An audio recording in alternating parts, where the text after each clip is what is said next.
Hello everyone. చేసింతకాయలు ఎంత బాగున్నాయో కదా, రెడ్ కలర్లో భలే పండిపోయినాయి అనమాట.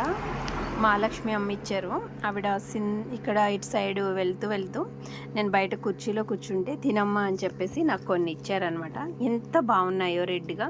ఈ చేసింతకాయలు చూసినప్పుడు మీకు ఏం గుర్తొచ్చిందో, చిన్ననాటి జ్ఞాపకాలు ఏమైనా గుర్తొస్తే కనుక కామెంట్ బాక్స్లో మర్చిపోకుండా కామెంట్ చేయండి. ఎంతమందికి ఈ చేసింతకాయలు అంటే ఇష్టం, ఇలా రెడ్గా ఉండడం అంటే ఎంతమందికి ఇష్టం, అండ్ ఎవరైనా ఇప్పుడు ఎవరింటికాడైనా కాస్తున్నాయా అండి? అసలు ఎంత బాగున్నాయో కదా చూడడానికి. భలే క్యూట్గా రెడ్గా రేగి పళ్ళలా ఉన్నాయి చూడడానికి. బట్ ఇవైతే చేసింతకాయలే. కొన్ని పచ్చగా కూడా ఉన్నాయి, అంటే పూర్తిగా తయారవకపోతే ఇలా వైట్ అండ్ రెడ్ కాంబినేషన్లో ఉన్నాయి.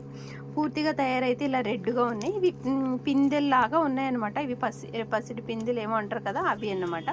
ఇవి చిన్నప్పుడు చాలా ఉండేవి. సాసులమరి క్యాంప్లో అమ్మమ్మ వాళ్ళ ఇంటి పక్కన బోదుకి ఫుల్ కోసుకుని మంచి తినేవాళ్ళం. ఇప్పుడైతే బాగా కరువు అయిపోయింది. మీకు ఎంతమందికి ఇలా ఇష్టం అనేది కామెంట్ బాక్స్లో కామెంట్ చేయడం మర్చిపోవద్దు. Thank you, bye bye.